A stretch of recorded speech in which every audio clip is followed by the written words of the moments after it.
good. How are you? Welcome to the Grand Hyatt, Singapore. Thank you. Thanks for having me. You're most welcome. Is this your first time in Singapore? It is. Yeah, I was really excited. I have some family here, and do you? It's great to obviously come for the film and see family while I'm here. It's beautiful. Everyone's so nice. You must have noticed that Singapore is a food haven. Have you had a chance to try any of the local delicacies yet? I've been eating everything. Oh, like what? So anything? Anything. No, we had a chance to try some hawker stalls. Right.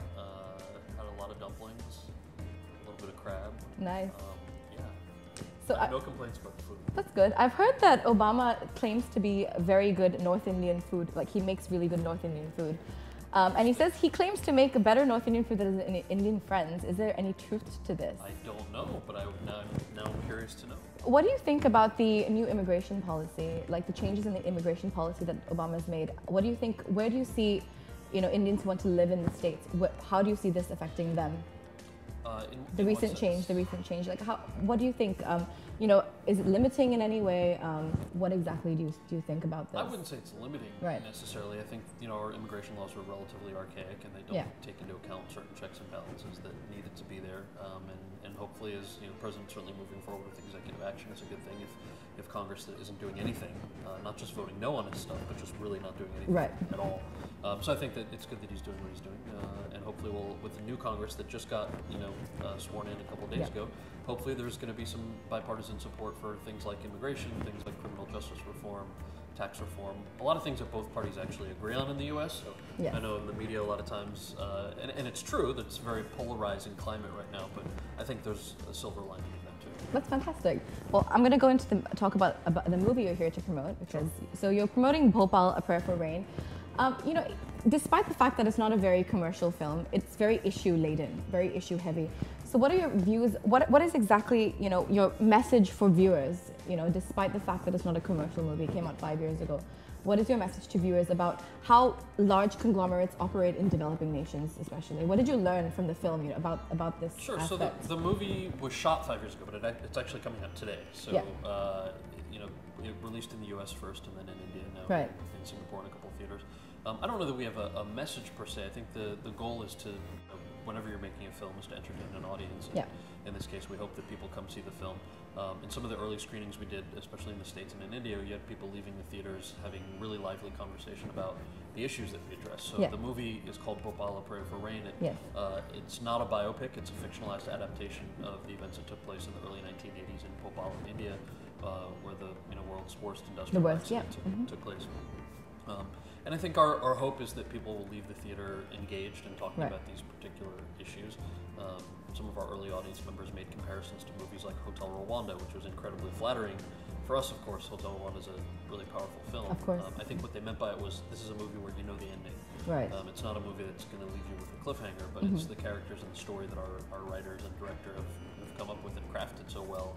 I give them a lot of credit for that because it's sort of a tough topic to handle when everybody knows the ending to a particular film. How do you craft a story around that? And I think they've done a great job, and now we're hoping that audiences are going to come see the film. I think it's the type of film that you can come with your family, or you can come with a group of friends and grab some coffee afterwards and talk about sort of what you saw. And I like that. Most of the films that I've had the chance to do are the types of movies you watch. Leave your brain at home. A little more commercial, and that's great. I love that. I love making people laugh and cry, but it's also a fantastic opportunity to do something a little more independent. Right. So speaking of characters, you did a great job playing Motwani. Did you get a chance? How deeply did you have to go into the character to really address the issue? And did you get a chance to meet this valiant man? So Motwani is loosely based on a journalist named Keswani, who is from Bhopal, still a journalist of course. in Bhopal. And he's the character I play is a gossip columnist. So I wouldn't say he's he doesn't start out. Of course. He's endearing, but not for the right reasons necessarily. Actually, becomes quite a tragic character over the course of the film because you realize he's trying to get people to believe. Yes, but it does quite an expose. Right, but people don't believe it because he printed so many salacious headlines about nothing before. So I think you rely a lot on the script. You rely a lot on obviously the time period in the piece, and try to really get a sense of the person that you're portraying and playing. What do you think about the projection of Indian stereotypes in Hollywood? You have characters like Kunal Nair playing Raj in The Big Bang Theory, for example. Stereotypical arranged marriage, very nerdy scientist, and then you have people like Mindy Kaling, who has her own show, she's not only breaking racial barriers, she's also breaking gender barriers by having her own show. So do you think there's any progression in that respect? And do you think Hollywood's ready for Indian actors to have leading roles in movies? I think you sort of. Where do you stand in all of this, I think you sort of answered that question yourself. So both Kunal and Mindy are fantastic, really fun. But they're just two examples in 2 out of a million. Right, so give me a second, let me sure. So I think Kunal and Mindy are both fantastic actors. Yes. They're both very different. Yes. Mindy is hilarious and has written and produced, and stars in her own show. Now, I think if you look at both Kunal and Mindy, and then you look 10 years ago, there was almost a void of performers of color, but particularly South Asian American performers on screen. And so to see the two of them now, particularly in the context of what television was like in the States 10 years ago, I think there have been leaps and bounds. And I think you'll see that 10 years from now. I would imagine there would be even more. So I think things are moving in the right direction. That's great. You've got this incredible crew here. These guys are all film students or studying film. Yes. That's one of the things that we talk about a lot in the U.S. is that the things that are really going to change the types of products that are made are younger people writing scripts, directing, producing, particularly if they want more diverse characters on screen. And I don't just mean ethnically or racially, but really in terms of the types of characters. The shows that tend to be the most critically acclaimed now are the ones that people watch because the characters are very different from the ones you've seen before. Whether it's House of Cards, I was just going to say Sakina Jaffrey. Yeah. Big fan of that show. Yeah. So, me too. It's a great show. What do you think? So Indian expatriates in the U.S. are the highest earning group in the USA. So what do you think about with a person like Bobby Jindal in a high political position? What are the general political views of Indians in America? And he's so right wing. So I just wanted to, what do you think about the views? I think refreshingly, you can't necessarily quantify the views of this particular community as cleanly as maybe you are used to doing before. It's still a community that historically tends to vote Democrat more than Republican. Right. But if you see some of the strong leadership, particularly on the national stage within the South Asian community, it tends to be in the Republican Party, right? Exactly, Governor Jindal, is very well loved by the people of Louisiana and seems to be doing a tremendous job based on the values of the people of Louisiana. Same thing with, Governor Haley in South Carolina. I obviously vehemently disagree with both of them politically, but Governor Haley's autobiography in particular was fascinating. Compelling, yeah. I thought it was fantastic. I think she mischaracterized the president, but her backstory and her family story, and it's worth a read. So I think it's almost refreshing that you can't really quantify that community, particularly if you're looking at a younger generation of leadership. Right.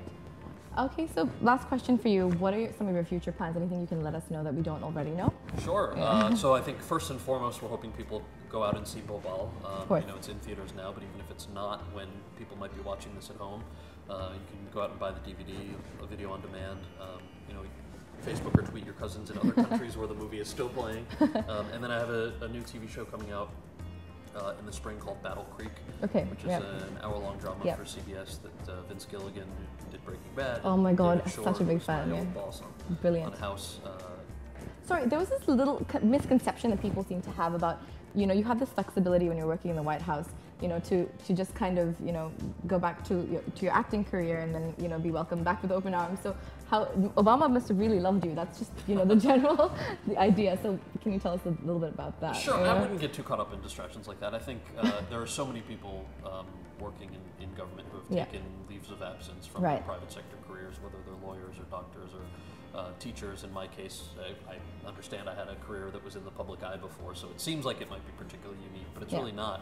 And I think that's one of the great things about American democracy is that it really encourages people to participate in whatever level they feel comfortable or want to.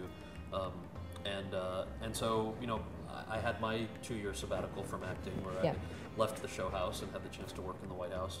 We really missed you on that show. Thank you. And I so loved all sad about that. Yeah, I didn't have any control over how the plot went so down. Upset. But it was still a very enjoyable. I'm still friends with all those guys.